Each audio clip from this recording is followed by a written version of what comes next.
prepare to languor between the obtuse and poetic. A journey with such gravitas that your life will either be destroyed or saved. Welcome to John Rambo Presents the Show. Stay ballsy. Don't take any shit from anyone.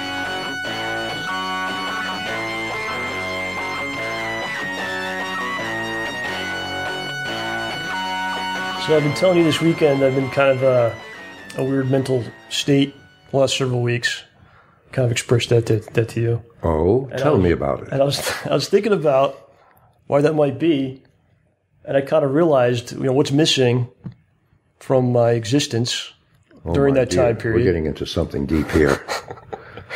And I think what it's been is I have not done this program. In several months. Yeah, you're jonesing to do one now, huh? Perhaps. Yeah. But it's interesting when you don't do something for a while. Mm-hmm. You really get to see what it adds to your life and what it means to you. When it goes away, if it comes back. It's meant a lot to my life. I can imagine how much it's meant to yours. I hope that's true. So we have a visitor coming to us from Skype. He's in Los Angeles right now. No, it's not true. You're here. Yeah, don't lie to the people. Come on, John. Honesty is a policy. I was mistaken. I wasn't sure because we haven't done this too much. I didn't know what you wanted to set up though. If you wanted that to be the conceit, then I'll go with it. But now I'm here. So we currently are in a hotel room in lovely Danbury, Connecticut. Would you agree? It's lovely. Oh, it's gorgeous. It's absolutely gorgeous. Well, not today. It's kind of a rainy day. Not today, no, and it hasn't been. Yesterday was nice, but that's about the only day in my whole week here so far. And you stayed outside for what? All day? Yeah. You're out there playing guitar, all kinds of stuff. Uh-huh. So here we are in a hotel room in Danbury, Connecticut, joined by the great Mr. Ed Trotta. The great. You introduced me as the great is a word which indicates historical contribution or enormity of size. Yeah. I don't consider myself great. Well, but I appreciate that. I appreciate that adjective always. I've had these conversations with people in the past. It's like there's all these celebrities in the world, right? Uh-huh. And there's all these monuments. And I don't think any of them are great. Well, that's where I'm going with this. Okay. So there's all these, supposedly great things out in the world. But what really matters to you as a person is the people that you know, the people that you interact with, and that means something to you. They're great. They're great. So okay, I see. So great is a personal term for you. I think it should be for everyone. Okay. I have no connection. You tell me something's great, some statue somewhere in some place. Mm-hmm. I have no connection to that. I don't care about that. Right? Right. It means nothing to me.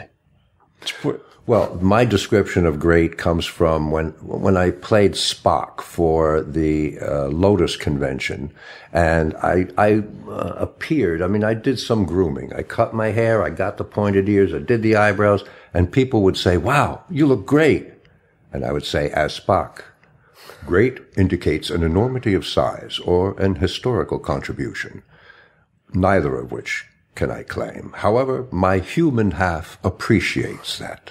Why were you playing Spock? What was this? I played Spock for a computer convention. I was just walking around getting people to go into their room. Okay. That's all. It was just an impersonation gig. Did any of them try to invite you into their room? Maybe the ladies? No, they'd say, "Can I touch your ears?" Can I touch your ears? If I can touch your breasts. If you let me into the bedroom, yes. Yeah. But you don't know that the ears are an erogenous zone for a Vulcan. Well, you don't tell them that part. I don't tell them that part. Yeah, exactly. So let's get back to setting this up here. So yeah, we're just setting it up. Last year we did a show, and I was in your living room there. Mm-hmm. It was called The Western Voyage, was the name I gave the show. Yes. So this will be the sequel to that. This is The Eastern Voyage. The Eastern Voyage. Ed has come. I came east, yes. To the East Coast. And why did I do that? Well, you had a whole trip happening. I had a whole trip happening surrounding what? Are you gonna break into that at all? Probably should. I mean, we did a movie. Yeah, okay. I guess we'll get into that. So it looked like Ed was going to be maybe coming out east. Before we get into that, though, how long has it been since you came out east? Oh, it's been 6 years since I came east at all. 2012, we had a family reunion in Windham, New York. Okay. Where my father had a hotel, and we all gathered there. The family gathered. And I haven't been back since. I haven't seen my sisters or some cousins that I haven't seen in 20 years. And so I was due for a visit. And you're originally from the East Coast? I'm originally from the East Coast. I was born in Manhattan. I grew up in Mount Vernon, New York, just over the Bronx line. Close to here? Close to here. And then I went to college at the University of New Hampshire, and that was my taste of country. And after that, I moved back to New York. But a Broadway show took me to L.A., in 1987. Well, it was supposed to go to Broadway. It was Sweet Bird of Youth, starring Lauren Bacall. And we had played Denver, and we were in L.A. We were supposed to go to Dallas, and then San Francisco, and then Broadway. But the show didn't get the reviews they wanted, so they closed it early. It was pilot season. I decided to stick around for a couple of months just to sample pilot season. And I just moved into L.A. because things started to work out, started to book some episodics, so I moved to the West Coast then. But the ocean is still on the wrong side of the street out there. When the ocean's on the left, I really should be going south. But okay. No. I was going to say that. If you're driving, depending on which direction you're going, it could be on either side. But yeah. So you moved to L.A. About 30 years ago? Yeah, 31 years ago. And you've come back a few times. I've come back. I've visited. When my daughter was growing up, I took her back east almost every year of her life just to keep her connected to her extended family. But once she got to be 16, 17, and getting into college, she didn't need that anymore. So I stopped coming east. Gotcha.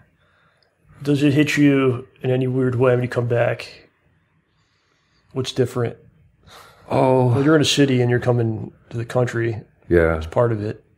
I am struck by how suburban this suburbia can be. Yeah, L.A. suburbs are not. They're all still packed. Right. There's some roads around here where you don't see a house for a couple of 100 yards. Sure, that's unusual. Absolutely. I must say I enjoyed visiting L.A. more than having you come here because I got to go somewhere. Oh, I see. You like? I mean, both have been great. But I'm just saying I liked going there. I was grateful for your visit because I didn't know my neighborhood until you got there. John got to my neighborhood and just started walking around, visiting Little Tokyo, Little China, every place. Well, now you know why I did that because I have nothing here. So I went there. I was like, "Oh, there's everything." There's a lot of stuff downtown. So now I get to really be in a place that has things that exists. A place that has things on a map. So that was a nice deal. All right, so it looked like Ed was going to be coming out here, and put my thinking cap on, and I was trying to come up with something we could film. Because I always try to put the man to work. That's how I see these actors as raw materials that I utilize for my own benefit. Menial laborer of the arts. Yep. And I can't really get too much into it because we're going to spoil things about it. Oh, okay. Details of things. Can't tell the title? I don't know if there is a title. I don't even know what we have. I like the one you've got now. Okay, so start trying to put things together and... That's kind of working backwards, though, isn't it? To get the product, then decide what to call it. Yeah, no, there's a lot of mistakes that happen with this. We'll talk about that a little bit, but no, you don't have to talk about mistakes. I like doing that. I think it's good for everyone. I think what this show has been, it's just learning curve, learning experience, and people following myself and OJ's path. Towards something or nothing. God help them. No, John, no one's going to follow your path. You have blazed your own. And no one else is going to discover it like you. No one else is going to discover that. And that's the beauty of your work, is that it is an original path. It is the path less trodden, not trodden at all. You're breaking through brush, making your own path. That's what I shoot for. There you go. If we get there, I'm happy. You got it.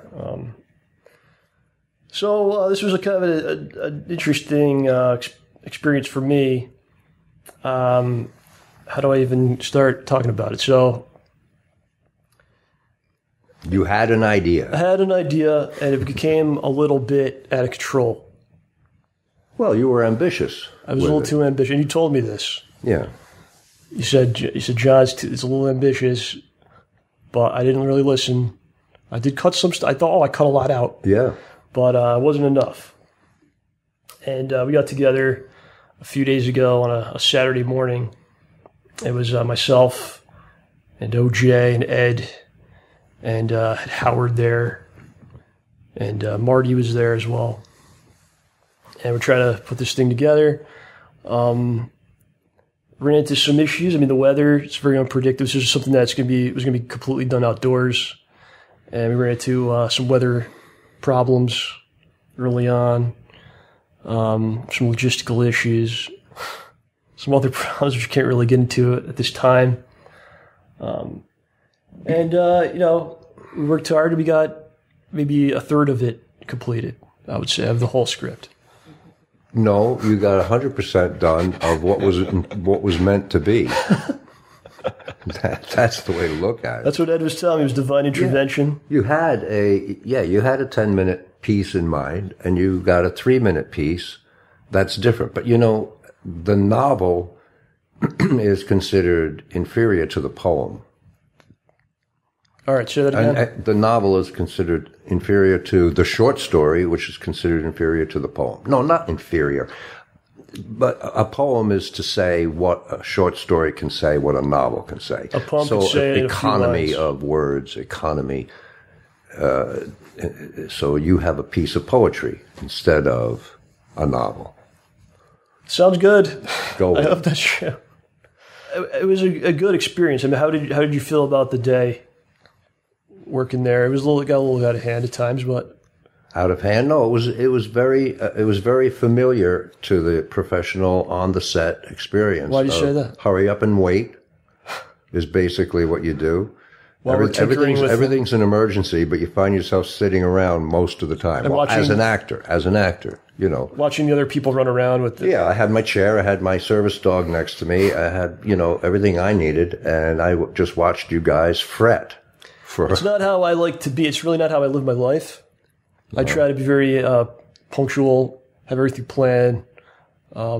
I follow the rule of the Batman. They said Batman's always prepared for any situation. Yeah. And his utility belt. He has anything that he could possibly ever need. Anything, yeah. So I try to be that guy. Yeah, where was your grappling hook yesterday? I could have used it. But I think we're getting into this new territory where there's a lot of I'm trying to make things look a certain way, a little more going for more. I don't want to use the word professional. I know you don't like that word. I have no problems with that word. It's just that it's bandied about. It means something different to everybody. Yeah. So maybe I'm pushing too hard for whatever it is that I think it's supposed to be, and that led to some I don't know, not chaos, but some confusion. It was organic. Yeah. That's the word I use to, you have to, if there's anything you learned, it's to go with the flow, what's meant to happen. Yeah, it's a problem I was having that day. Can I even talk about that flag? Probably not. You can. Because that was what was divine intervention. The way the wind came in to create that flag in a perfect scenario just when you needed it. Okay. That was a God shot, my friend. That was just telling us, that's what you needed, and now you're done.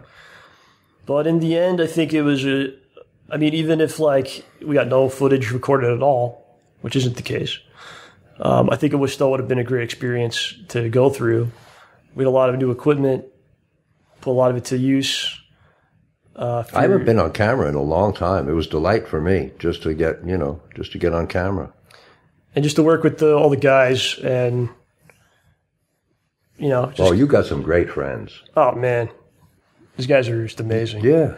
I have a support system that's unbelievable.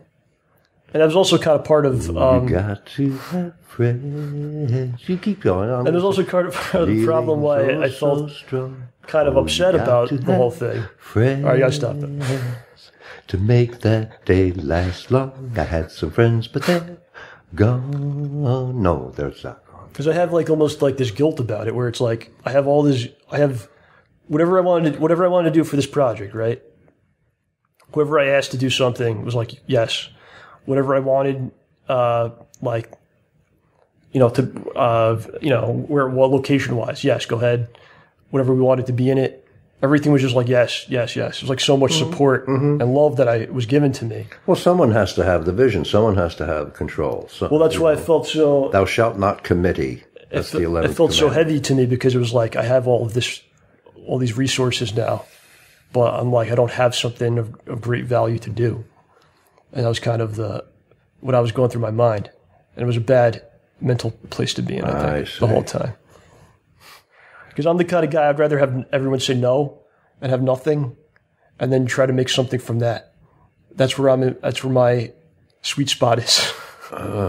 It's a weird thing, right? Yeah, that's a dilemma. Yeah, it's something I got to overcome. I think. But no, I mean, I feel the love from everybody. And poor John, I give him a real hard time, a lot. Well, this show is starting to feel like a confessional. So I will give you a solution. We'll get around to that. I just got to get it out. This is the show, Ed. Because, like I said, I was having a weird couple of months or whatever, and this is where I get everything, put it out there, and I can move on. It's cathartic, man. Yeah. I got to get it out, Ed. Okay. We're going to start going into my childhood now. Oh no. But I guess just to wrap that part of it up. I have no Freudian experience at all. I cannot help you. I don't really know what we got. We got something down. It wasn't anywhere close to what was intended to be. No, it was different. It was different than it was intended to be. What was intended to be was not possible to be done in the amount of time we had. So that's something that I learned. And that was just a matter of battery power at some point, wasn't it? For that day. But I learned a lot from doing it. I really thank you for being a part of it. And like I've told you a few times here over the last several days, someday I'll have something really great for you, and we're going to make that happen. But I'm still learning a lot. I'm not anywhere near to being good at this, even though I've been doing it for a few years now. But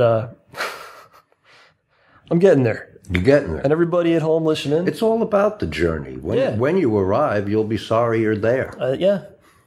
Maybe, yeah. Probably not. I've had moments in my career where I've thought, this is it. I'm at the top of it. I've got everything I want. How will I follow in my own footsteps? I was sweeping in front of the Company of Angels Theater before a children's show that I wrote and produced. I was in costume. My wife was dressing the house, and my daughter was lining up the tickets for sale, and I froze, and I thought, this is it. I can't get any happier. Was it true?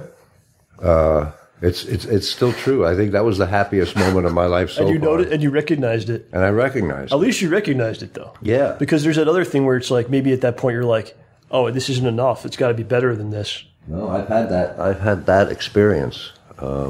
Is that good, or is that, what do you think? You happy about that? Yeah. You felt I can recognize that I had that. You were at the top and you recognized it and you enjoyed it at the time. Yeah. Because I think the worst thing would have been to say that's not enough.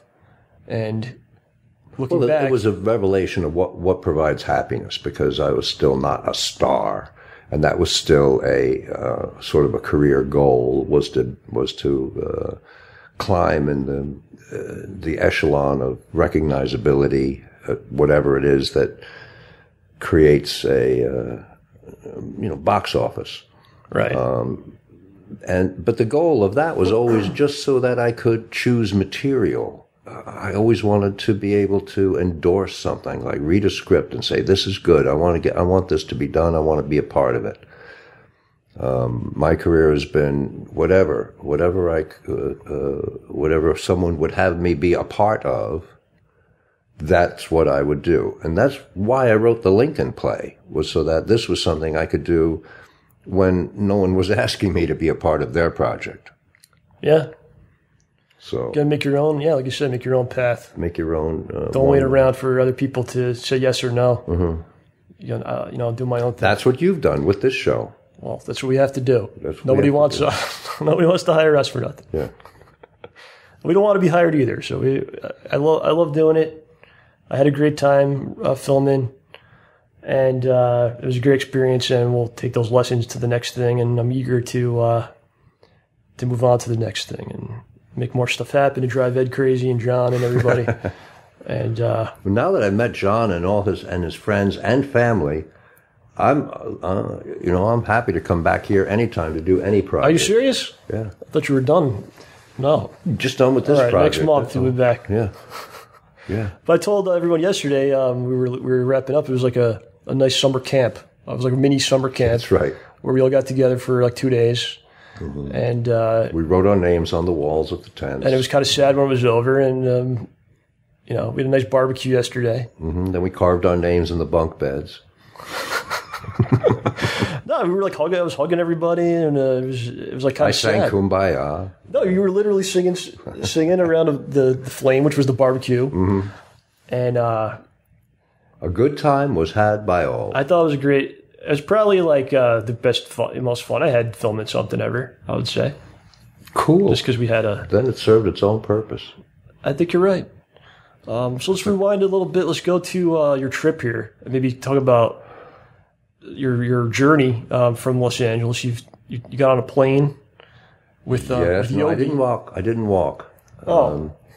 I took a plane, and this was the first time my service dog Yogi has flown. And I was a little nervous about that. How would he take, the trip on the plane, the takeoff, the flight? He was so chill. He slept the whole way. I didn't sleep a wink. He slept the whole way, and not a problem. I hope the trip back is as easy. He's sleeping right now. Yeah. I think the last time we did a show together, he was sleeping the whole time. And I've depended on the kindness of, not strangers, I've depended on the kindness of others since I got here. I haven't had to rent a car. People have been driving me around, feeding me, letting me sit on their back porch, play guitar. And, it's been a do-nothing vacation, except for the 2 days that I worked with you on the project. That gave me, a little element of purpose and accomplishment in the middle of the whole trip. And from here, I'm going to go to see a cousin who lives nearby. Then my eldest sister, is going to pick me up and take me up to my other sister who lives in Keene, New Hampshire. And she's going to drive me across to Nottingham to see her children and her children's children. So it's going to be a lot of family. It's going to be a great second week. And you went to Salem. Salem is where I started out, right? What's going on there? Did they have anything with the witches? Yeah, this is October. This is, Halloween month, and Salem is just percolating with, the Witch Museum. And my first wife, Brunonia Barry, wrote several books revolving around witch trials and all of that. And so that's who I visited. And she's on a roll with The Lace Reader was her first book, and then, her latest is The Fifth Petal. Petal, like a flower? Petal, like a flower petal. And The Map of True Worlds is in the middle, but the latest, the Fifth Petal, is more about the witch trials than the second. So I'm just promoting her books. No, absolutely. Yeah. And then you headed to you were in the Albany area. You went to Woodstock. Dave LaPlante, yeah, and he was my college friend. He's the one who built guitars and built me two guitars. And he's a world-class luthier now. He went to a monastery in Spain to learn to make a Spanish flamenco guitar. He really is. So he's the one that sent you that guitar you have at your house. Right. Okay, I didn't put that together till now. Right. He's a good friend. He's a really good. What kind of stuff does he play? They write. He's a member of All She Wrote is the name of his group, he and his wife and his childhood friend, Steve Pounds, are a group called All She Wrote. Gloria Jean, Dave LaPlante, and Steve Pounds. And they write their own music. It's modern folk, I guess you might call it.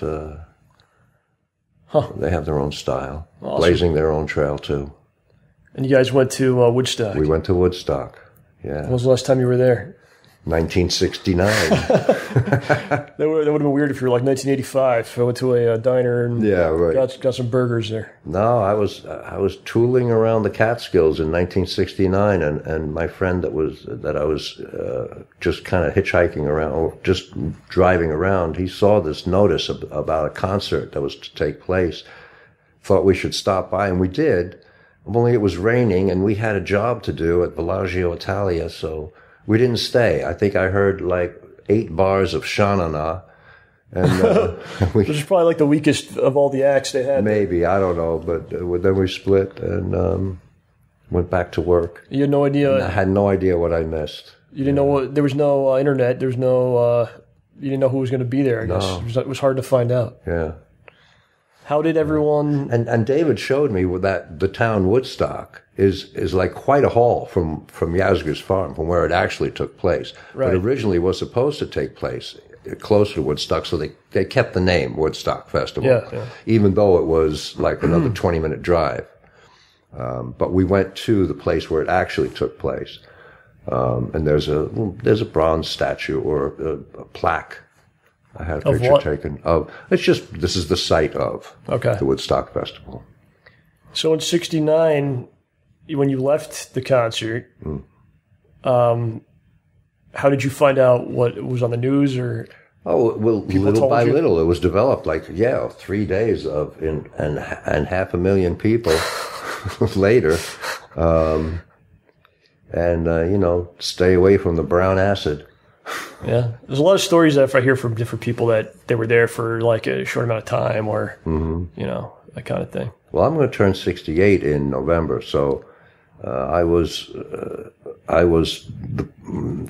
audience. I was the demographic. I was a hippie. My hair was down to my shoulders. And historic event. Yeah.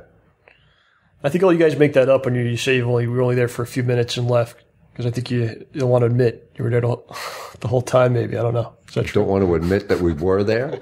Oh, no. Yeah, maybe you're on one of those, that concert footage. No, I consider it a pathetic badge of shame that I didn't know, and I left. Sure.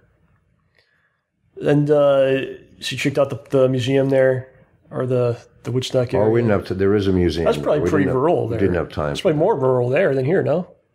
Yeah, it is. Okay. Oh, yeah. Okay. And then you came down to my neck of the woods there in Westchester. Uh-huh. And you got to work on whatever you're going to call it. You came out, well, first of all, you came over to my mother's house there. Uh-huh. And you came out of the car. And I guess Dave dropped you off. Uh-huh. And I think Dave was ready to get rid of me because of the way he split. No, it didn't seem like that. I thought maybe he felt he was like intruding on us or our thing or something. Maybe. Yeah, that's what I think it was. I talked to him last night. I thanked him profusely for everything, and he was glad for the call. We talked about the good time I had and my gratitude for him taking me someplace to show me something so that I could at least say I did something on this vacation besides this work, that I went somewhere. Because basically, that was good. I'm not really doing much. Who wants to do anything? It's my do-nothing vacation. Good, yeah. And I'm loving it. That's what vacation's supposed to be, I would say. So you got dropped off at the house, and I was happy to see it. I wanted to talk to you a little bit and say hi and everything, but my mother came out and took over. And just, yeah, your mother's great. Just talking your ear off for several days. It's okay. It's all right. She's sweet. And I had no idea that was your mother. She's much too young to be your mother. Maybe I just grew old or something. I don't know. I don't know. But she really seemed to really like you a lot, and showing you like the property and they're having like the deck redone. They're showing you that. Yeah, I promised to come back when the deck is done. Just for you that did? event. You really? Yeah. I didn't hear that part of the conversation. Yeah. I'm glad you're going to come back now. I feel like we, if this thing we made doesn't work out, we have another opportunity maybe in the future. We may have to shoot the Weatherman all over again after all. Oh, man. So that's another one that I got. over me. So I want that to come out ahead of. Okay. Okay. That's a challenge. No, that's probably not going to happen. I'm not being realistic. We'll see what we can do. We'll see what happens. We'll see what we can do. We'll see what we can do. So yeah, this is part of the journey. I don't have when you make something, you want it to be great and perfect, but sometimes, it's not, or sometimes it doesn't even come to be. It's you never know what's going to happen. You just step off the cliff, man. Mm-hmm. It's kind of exciting in a way. Step off the cliff. That's the leap off the of cliff, faith. man. That's it. I gotta get that weatherman done. Absolutely, I agree. Okay. And these guys listening to this know about this because I mention it all the time. Oh yeah. Okay. So it's not like a secret thing. But No, now it's just going to be anticlimactic. You're not. You're not blowing up my spot here by just being like, by the way, everyone, there's a weatherman thing we filmed that's never been released. They already know. Okay. Okay. Okay. Where was I going with that? Oh yeah, so she was showing you like everything, and it was definitely an interesting experience for me because I've been talking to you for, I think 2012 is when we first spoke on the show, and I have some old emails. And you know what that reminds me of? When I watch a talk show like Letterman or The Tonight Show, yeah, the guest comes on, and I wonder how much prep did they have, or is Dave Letterman just springing information? I remember Stephen Colbert having Bill Clinton on during the 2016 campaign, because he was trying to back Hillary. And Colbert comes out with, this Monica Lewinsky thing. You could see him just seethe, that they didn't talk about that beforehand. Yeah, so what are you going to spring on me, John? Hold on. I agree with that, though. I think the setup is, the behind the scenes stuff is always more interesting.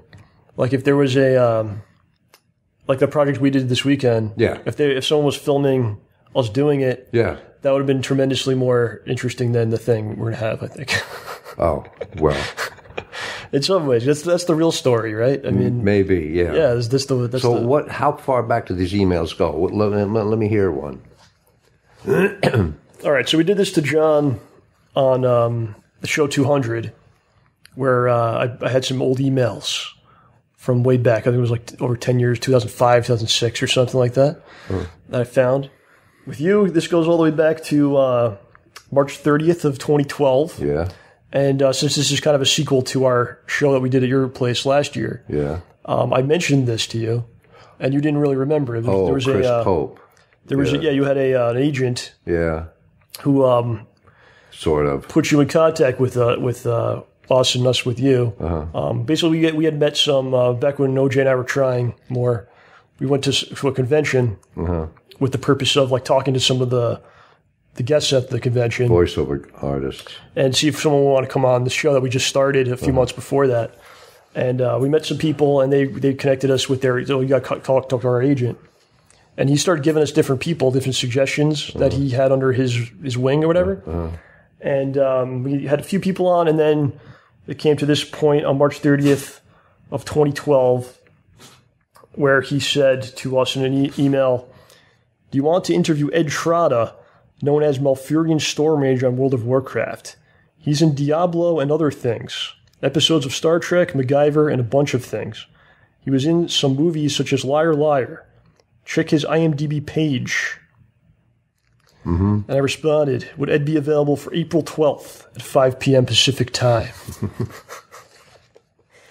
And that was the start of the whole thing. This is how we first came in contact with each other. So March 30th, 2012. He responds, "Ed Trotta is confirmed for April 12th at 5 p.m. Pacific time."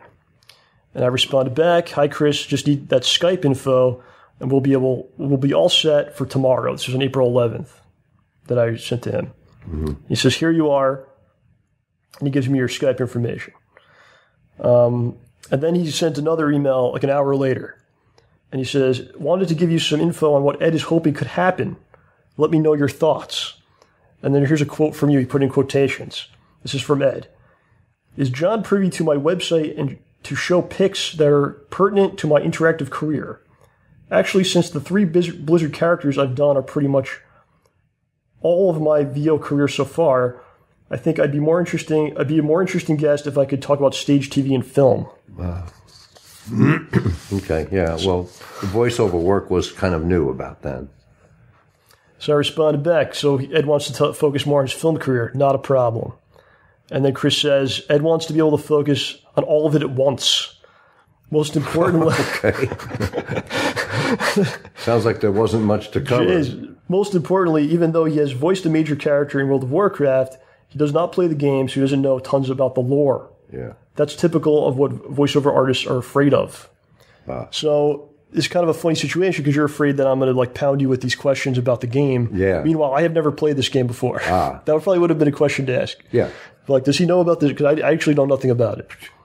I figured if you were approaching me from that angle of being Malfurion Stormrage, that it would be of interest to you, and you would have known the game, and I'd have to say, I don't know, over and over.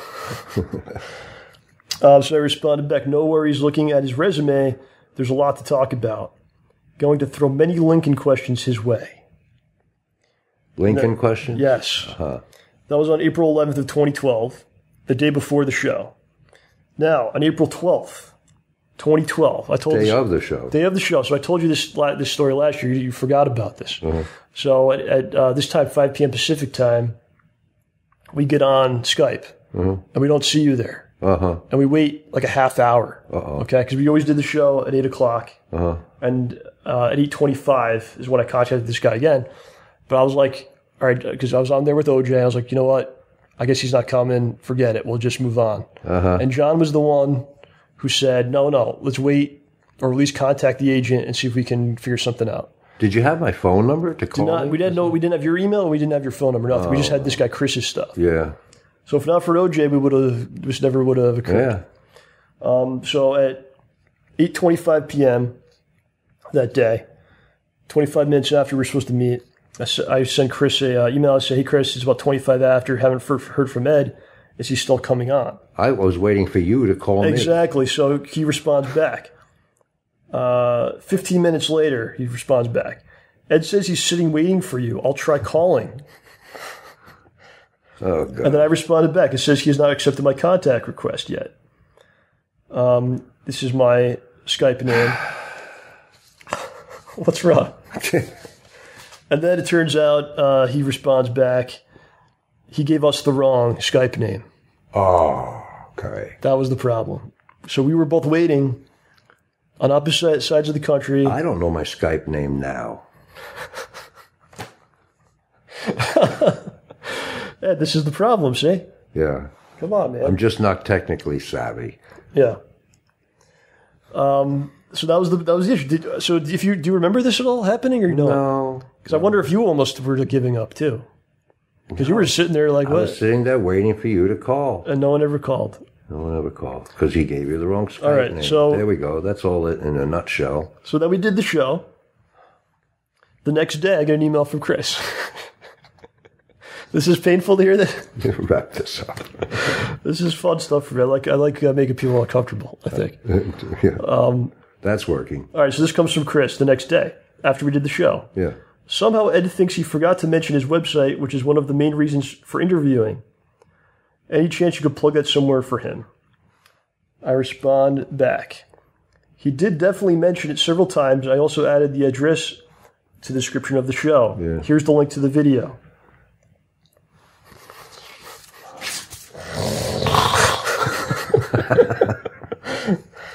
Oh my God.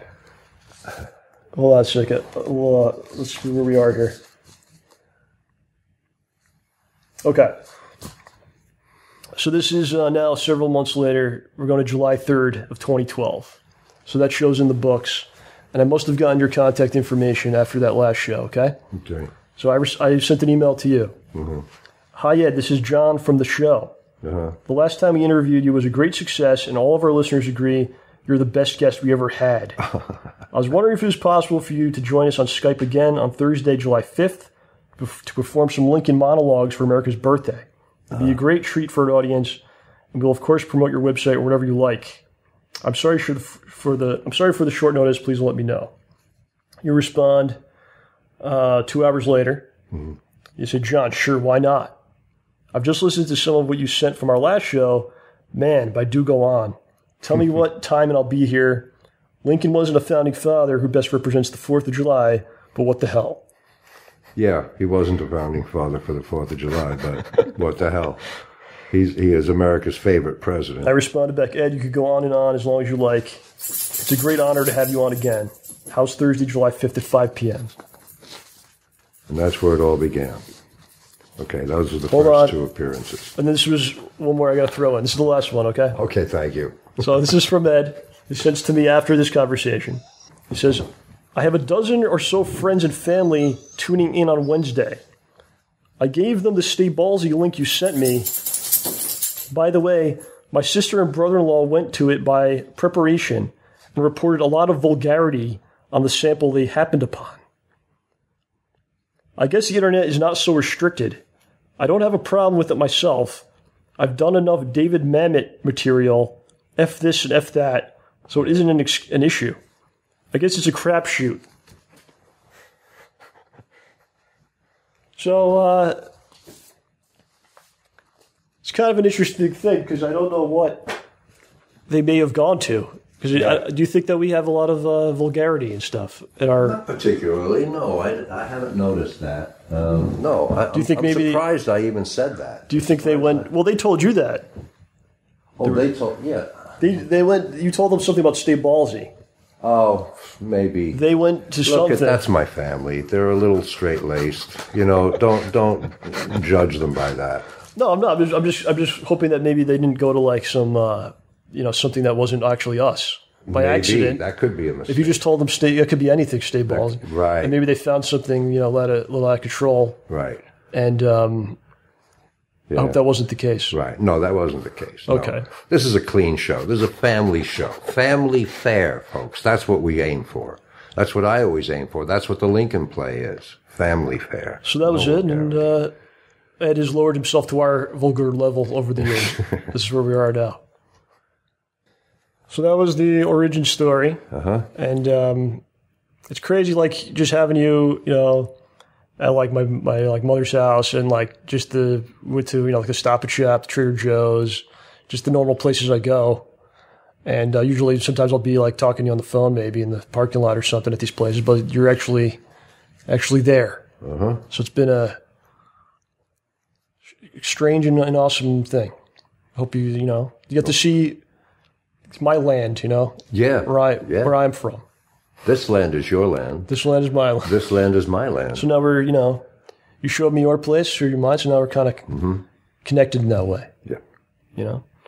Well, so one thing I wanted to get into, we mentioned it here on the show a number of times, giving you a little promotion. I don't think it helped you at all at the time, but we tried. You did a convention the first time ever. They said it was your first live convention or something? After almost 20 years of doing this character, Malfurion Stormrage, I went to my first convention in Indianapolis, Indiana. It was the Indie PopCon, and a wonderful gal named Angela Campbell, who is a volunteer at these conventions, was the one who managed to get me in as a guest. And it was the first time I experienced an assembly of the people who are gamers, like an assembly. There were 30,000 of them. Wow. And my experience as a voiceover artist is to just go into the booth with headphones and a microphone and record these lines that are just my lines. It's 5 or 6 pages, maybe 50 lines that's spread out over an entire episode, so they don't necessarily make sense in and of themselves. And I'm just in a room with headphones and a microphone. In one ear, there's a guy in Colorado who wrote the thing, and then in the other ear is someone in New York who's directing, and then there's a booth director, and then I go home. I never see any of them. So to see 30,000 of them at one shot was pretty overwhelming. And you've been doing this character since when? Since he was born. I don't remember when Malfurion Stormrage. Goes back to the 90s, I would think, right? Yeah. And this is the first time that you stepped out to the public. Yeah, so I brought some photos of myself as, of Malfurion Stormrage. Not myself yourself dressed as? I didn't dress up, no. And I also had pictures of Tyrael the Angel. And, and I would just sign autographs and do photo ops, and people would pay $25 for this, that, or the other thing. And that's how voiceover actors really make more money than they do doing the product, is by going to these conventions. Huh. I don't know if it's the life for me, though. It's a strange experience. The ones who came up to the Malfurion Storm Rage desk, the ones who approached me, were long-standing, heartfelt fans. The bigger lines were for the new hot products like Overwatch, and some others that I'm not familiar with. Yeah. What are some of the things people said to you when they came up? Oh, so you're Malfurion Storm Rage. How wonderful to meet you, And my ego was getting inflated, and I'm more of a modest person than that, and I wanted to play it down. You liked it, come on. Huh? I loved it. Oh, I loved it, but I didn't want adulation. I just it was like that, huh? Yeah, that deep. There can be like an disproportionate kind of adulation or idolatry or something. I like affection, I like your work. Your voice is nice, or, things like that are gentle and nice, Well, you got to think, if you're going back 20 years with the character, how old are these people? You're 30 years old. It would be weird if they wanted a lock of my hair, Okay. It's that kind of thing. If somebody's in their 20s or, 30s, like they grew up with that voice. That's right. And if they were played that game think about it, play that game every day. Right. For years and, years. That's their experience. They're hearing that in their head, that voice, right. So.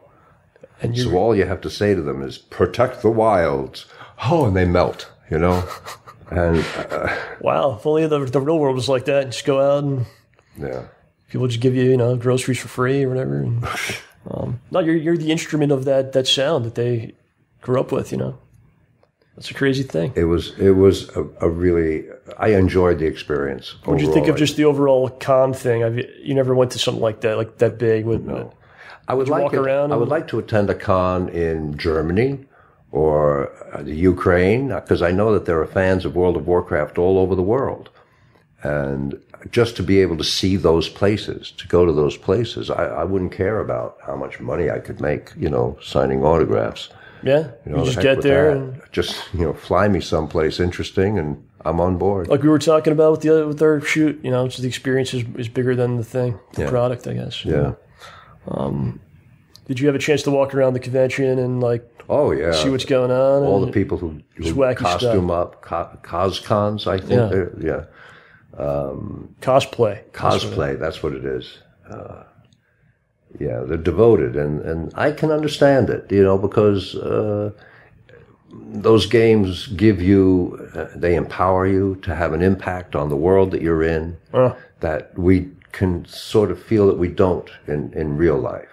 And the pure escape of it, I can dig it. I can understand. That's, with the world at the shape that the world is in can be unpleasant at times, politically, geologically, climate-wise, all of that. We can just escape into a medieval world of fantasy. And how does it compare to Woodstock? Oh, that was real, man. That was keeping it real. Yeah. Yeah. Wow, that's a totally different thing, right? That's a different think about thing. that. Yeah. So sounded like you had a great time. I did have a good time. You're looking to do it again? Yeah. I'm scheduled to do BlizzCon next year, next November, not this November, but next November they're mounting an old guard panel. Okay. And I'll be part of Where's this? That'll be in Anaheim. Oh, okay. You didn't tell me that. Yeah. That's going to be good. That's an old guard panel. That's what I am. I'm like the old guard of World of Warcraft. I'd like to go to these conventions with you. Maybe just carry your bags and, I'd do it. Well, they assign handlers to you. Okay. You don't want me coming. All right. I got you, Ed. Yeah. I'm not, They assign handlers. Maybe I could talk them into it. Maybe I could say I got my own handler. Is that cool? You got to pay him and give him a room and, provide his dinner. Try as soon as you can. Then they'll say, well, we'll give you one. You're Malfurion Storm Rage. You can make it happen. All right. Okay. What are we doing today, Ed? We don't know. What are we doing today? We don't know. Is that what you asked? Yeah, what do we want to do today, the rest of the day? Let's go to Target. That's funny, man. That's what we do, you know. I was telling you the story when we went to the Stop and Shop. Yeah. They're up until like midnight or something, right? So I was telling you the story like when we were in high school, me and John would, you know, it was late at night, let's go to Stop and Shop. Just walk around, you know. So that is kind of what we do here. We go to, you know, whatever's open. Go to whatever's open. That's what we do. Except for the karaoke across the street. Yeah, no, I'm not into that, man. Don't want to do that. It's not my scene. But I just want to wrap this up, man. It was a good time. Yeah. Thanks for listening. Are you really listening? Are you listening to all this? I doubt it. I doubt it. Ed, it's the experience, man. That was the moral of the show today. That was the moral of the show. How to fast forward. People eat this up, man. You kidding me? Okay. This is gold here. Well, I love my fans. I don't like to even call them fans. I consider them supporters, friends. Absolutely, yeah. Other humans. Yeah. You know, we are all connected. So just Google me sometimes. We thank Ed for coming out, man. It's been great having you out here and showing you my area and doing this with you today and everything else we've done. And into the future we go. You know? Into the future we go. Absolutely, man. So the show, let's get this going back consistently again. It's my fault, Next time with a camera. Well, you know what? Let's say that because I was going to do it. I know we tried. This room is just very dark and the weather's crap today, so I didn't. You know, I think it was a good idea. Couldn't swing it. Yeah, but I got to get back on track with this. I think we haven't done the show in a while because I've been working on other projects and I got limited time with my work schedule and stuff. But I think I have a need to do it, and I think I feel just better as a person for having done it. So I got to make sure. Well, clearly there's a need for you to do it. Yeah. You may not want to be part of it so often, but I got to. Anytime you need to do it, I'm there to support you. Okay. Well, I got to make sure I get this done and support it. And something, we got some stuff recorded, and we'll see what it turns into. Maybe you guys will see it at some point. Yeah, and watch for the weatherman. We got to get the weatherman done because Ed's going to hold that over my head for the rest of my life. You bet. So that's got to happen. And we'll see you next time, friends. See you next time, friends. You have a great one, and Happy Indigenous American Day. Well, today's Columbus Day, right? It's Columbus Day. So did they change it to that? Well, in Columbia, we call it Indigenous. Is that right? American No, it's Days, not. Or Native Americans Day. Yeah. Really? Okay. Hey, man. Just one day to me, right? Yeah, it's just another day. You already have your voice doing the outro, so we don't need to record that again. Okay. We're done. This has been a presentation of StayBallsy.com. I apologize for what you may have witnessed and wish you a speedy recovery.